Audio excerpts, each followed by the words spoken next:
There's one particular aspect that kept me coming back all those years during the run of Adventure Time. Sure, we had the funny dialogue. It's against my code to strike a foe who's raised their bottom to the sky. The Enchiridion explicitly states so. Dem your rules. Dem a good rule, though. The fun characters.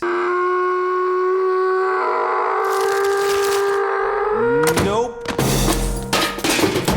And the episodes that had this connective tissue, making you want to know what happened next. Oh hey, you guys get to see my face for this video. For me, the thing that kept me coming back to Adventure Time was the lore. The story got so deep, so complex, and so insane that I drove myself crazy when there were these long hiatuses between episodes that made me forget everything that happened prior. However, there was one sequence that stuck with me for years, a scene that was alluded to throughout several episodes, but was never actually acknowledged until 2 seasons later. This is the Adventure Time episode that changed the show. This is the story of Shoko. Don't forget to leave a like and subscribe if you're new around here. I remember when the season 2 episode Mortal Recoil came out, and it ended with Finn and Princess Bubblegum hugging. Believe it or not, I thought that was the end of Adventure Time. I mean, I was 7 or 8 at the time. I was like, oh, okay, a happy ending. Now, where I grew up, they only aired the first 2 seasons, and any new episodes would air much later after they were released in the States. So if you're watching this in Saudi Arabia...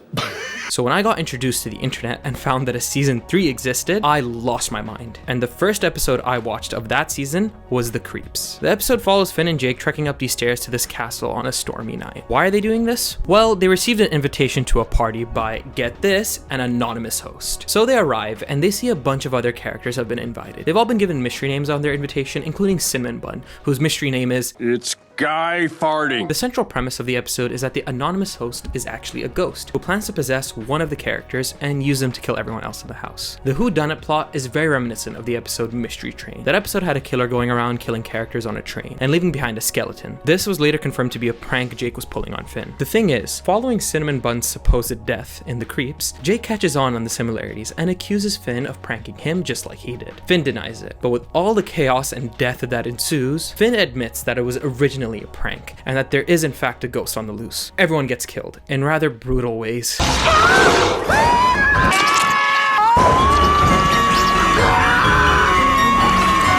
And LSP gets absorbed into a painting. Shockingly creative death. With Finn and Jake left alone, the ghost targets them. Unfortunately, it manages to grab Jake, leaving Finn alone in this room. What happens next terrified the shit out of me as a kid. The ghost makes itself known, and Finn manages to escape, breaking through a wall. He comes across this room where the house starts coming to life. I want you to take note of how the floorboards break here. I'll get to a possible connection this has later. He runs up the stairs of the castle, but eventually reaches a dead end. The ghost approaches Finn, but it turns out it was Jake, who played an Uno reverse card on Finn. What? Jake says that he figured out Finn's prank months ago, but the boy's just happy that everyone's alive. He's also impressed by how Jake managed to make the house come alive, and even brings up the green hair of the ghost he saw. But Jake has no idea what he's talking about, and says that he probably imagined it. He thinks Finn is trying to get back at him, and dismisses it before they take off. Finn, however, stares into space, thinking back to what he saw. That one's going in the vault. He says that he's gonna put that memory in the vault, a metaphorical place in his mind to repress and lock out all the stuff that's traumatized him. And with that, we don't see her show up again for a while, other than that one cameo she makes in King Worm, an episode that just takes place in a dream. This ghost lady was so mysterious and had fans yearning for answers, and thankfully in season 5, we got the episode The Vault. Listen, we gotta find out who this lady is. Gotta open the vault a little. The episode opens up with Finn seemingly cooking nothing. Yeah, cue the brain rot memes. What is bro cooking? Finn then sees an eerily familiar scene. That familiar green hair oozes out of the oven and grabs Finn. He screams, "She's got me! She's got me!" prompting Jake to rush in, only to discover that Finn is sleepwalking. Jake gives him the biggest slap. You're sleepwalking again. Wake up! And Finn wakes up, realizing that he was dreaming. Jake then reminds him that this has been happening constantly. Every time, you just screaming about, "She's got me!" and all that. Finn, however, can't recall what he saw at all, with Jake saying, "You're repressing the memory, dude. You're hiding whatever she is in a mental vault." And Finn here is very conscious of it, stating, Oh yeah, the vault. That's where the stuff I can't handle goes. Kerplunk. Okay, so you even know you're doing it. Jake's had enough of Finn trashing the treehouse and tells Finn to open the vault, but he is unapologetically not about it. After all, it's clearly something traumatic that he's suppressing. It's alright, I'm not hurting anybody. Finn, for reals. Oh! No! Finn apologizes for trashing the kitchen and he cleans up. After this, Jake installs a game on BMO for Finn to play called Regression Simulator. This is in fact not a game, but acts more like a key that forces Finn to open his vault. He enters and finds out about a bunch of his past lives. We see a comet, which we later find out is heavily tied to the overarching lore of the series. A butterfly, which was possibly hinted at during the episode Still, when Finn summons an astral beast that turned out to be a bunch of butterflies. We also see this pink shit. Jake asks if he remembers anything about the scary lady, and it's revealed that one of his other past lives was her, not this tiger which he originally thought. A cool thing, however, is that this was confirmed to be one of Jake's past lives. So now we follow this girl by the name of Shoko, who's trekking up these long stairs. Look familiar? She arrives to meet with this weirdo group called the Bath Boy Gang. The head honcho here gives Shoko a job to steal an amulet from a rival camp, which we later find out is the past Candy Kingdom. She takes it and he threatens her, saying that if she leaves, he's gonna kill her, doing the classic cutthroat gesture. I found it really uncomfortable seeing her pull away, but he continues to hold on to her hand. With a shocked expression, we cut to the past Candy Kingdom, and lo and behold, it's Princess Bubblegum. Yeah, 19 in the present, my ass. Shoko here fakes being injured by the Bath Boy Gang, and PB saves her. This is where we briefly learn that Shoko had some asshole parents. They supposedly cut off her arm and sold it to get a computer, then left her at a dojo and abandoned her. She then asks PB if she has any kids, and she responds by stating that all of the Candy citizens are her children, except for this guy, Mr. Cream Puff. He's like my boyfriend. This is a reference to the very first episode of the show, titled Slumber Party Panic, where PB is looking to resurrect dead Candy citizens. Oh, Mr. Cream Puff? We used to date. Honestly, I never deeped it, but if she makes all the Candy citizens, that means that she made her own boyfriend.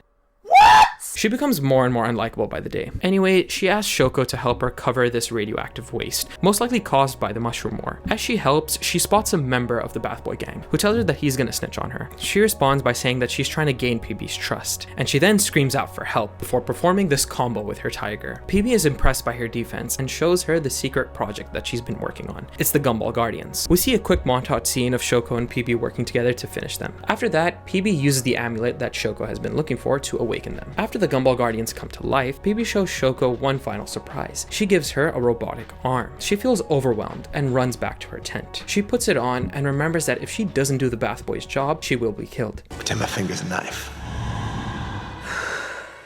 I'm sorry, Princess Bubblegum. At night, Shoko sneaks into what will be PB's bedroom to snatch it, but as she does, one of the Gumball Guardians catches her after ripping it from her neck. Shoko runs off, but the Guardian shoots out a laser, and unfortunately, Shoko falls into the toxic waste. PB demands that the Guardians take her out, but the waste burns through their hands. PB looks dejected, while Shoko's tiger simply waits for her owner to come back. We cut back to Finn waking up, saying, The past must be reckoned with. he calls up PB and says something along the lines of, I need to atone for the past. Despite her being tired, she says she'll head over. Finn ends the call and thinks back to the past. Shoko lunges out of the waste, scaring off her tiger and crawling away, leaving behind the robotic arm PB made for her. She crawls up on this hill next to this tree sapling and notes that she's grown a new arm. But it didn't matter anyway, because she senses her time is near. She rests her head and with a smile, she dies. We see that she died in the same spot that Finn and Jake's treehouse eventually grows into. PB arrives, to which Finn says, Hey.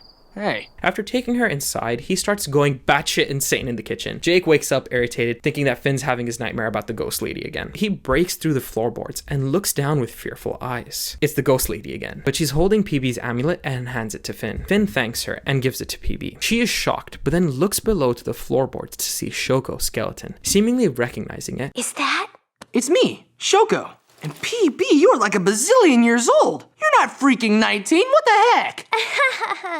Weirdo. well, there's the understatement of the year. Finn looks back and sees the regular form of Shoko, leaving him a thumbs up before he says, My vault feels lighter. This episode, and Shoko as a character in general, were one of the most impactful events in the show. You see, ever since Shoko's ghost showed up back in The Creeps, and how we never got an answer to what she was, it stuck with me for years. While I waited for the vault, I scoured the internet for a bunch of theories. I remember the most popular theory was that she was actually Finn's birth mother. For one, you could see her hair trying to grab Finn, and when he went up the stairs in the castle, we briefly see these crashing waves. People theorized that the castle in The Creeps was Finn's childhood home, and that his mother they're drowned, which is why Finn is afraid of the ocean. In addition to this, in the episode Kingworm, when Finn unleashes all of his nightmares to break the dreamscape, we briefly see the ghost lady appear again. But just look at the way she looks at Finn, and note how he's sitting. It's like he's sitting in a baby chair, and she looks like a mother looking over him. I always liked the theory, and honestly, I'm just as happy with what we got. Let me get back to the creeps again. As Finn breaks out of this room, he ends up here with the floorboards breaking. To me, this seems like Shoko trying to tell Finn that the amulet that she took from PB is under his treehouse. This is supported by how Finn breaks through his floorboards to find it in the vault. Whether or not this was intended by the writers, this still makes for a great connection between the two episodes. However, there's another cool detail that connects them. We have to ask the question, why did Shoko's ghost decide to show up to Finn in this castle? Well, as I briefly alluded to earlier, look at the castle. It's the Bat Boy gang's mansion. The reason Finn sees her is one, because he's afraid of the ghost that's taken all of his friends, putting him in a petrified state of mind, but also because he's subconsciously remembering that he's been here before. I loved that the writers decided to make the two castles the same place. It makes perfect sense as to why Finn starts seeing her there. Another thing I wanted to point out, in another episode, Shoko makes a brief cameo, and it drove me insane. It's not in any way that you'd expect. A few episodes before this, we had the episode Sky Witch, which was a PB and Marceline story. They're hunting down this witch named Maja because she has Marcy's teddy bear. After they briefly get separated, PB comes across this hall. Let me just pause it here. Can you see her? A painting of Shoko's ghost can be seen on the left. As a kid, I lost my mind racking my brain as to why Maja would have this painting. This episode also came out before the vault, meaning that we still didn't know this was Shoko. And even after watching that episode, there is still no explanation given on why she has it. What's even more creepy about it is that in the next shot, the painting looks even scarier, looking down at Princess Bubblegum. Given that Maja's house is filled with a bunch of voodoo, mystical magic, maybe this was a manifestation of PB's guilt. I could totally see her having guilt about how Shoko died, given that she became really attached to her. That's about the only logical explanation I have, but most likely, this was probably the writers hinting to us that Shoko's origin is going to be revealed later on in the season, that they haven't forgotten about the ghost lady. 10-year-old me couldn't fathom that explanation though. The Vault is an episode about confronting your inner demons and the mistakes of your past. The reason Finn kept seeing her in ghost form is that subconsciously he feels guilty for stealing from PB. It's only after returning it that he sees Shoko in her purest form, symbolizing that he has finally righted the wrongs that he once committed. Honestly, making peace with the past is incredibly difficult. I could stand here and tell you to go do it, but it's much easier said than done. It took Finn a long time, and even after confronting the ghost of his past, he still repressed the memory and tried to ignore it until it started to consume him. Sometimes that happens to us too, and all I can really say is this: if you feel it's the right thing for you, if you want your own vault to be a little lighter, then maybe it's time. While I loved Shoko's episode, I hated how we rarely got any more dialogue referencing her in future episodes. We did get this scene in the finale where Finn tries to stop PB from enacting a war, stating, Please listen to me!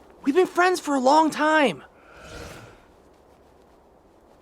Okay, Finn.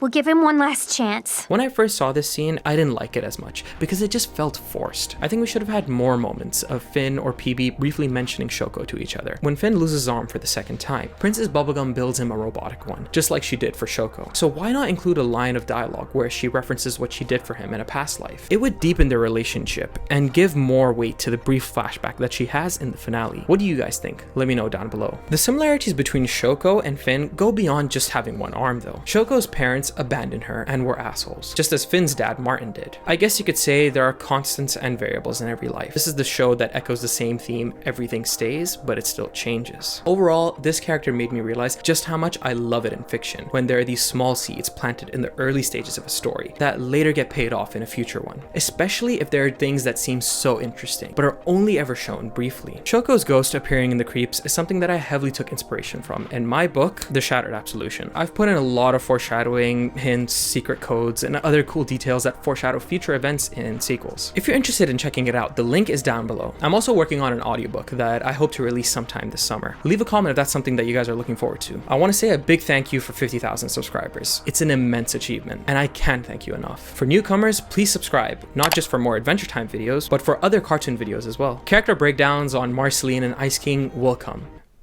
Maybe if I hit like 100,000 subscribers or something. Leave a like, and thanks for watching.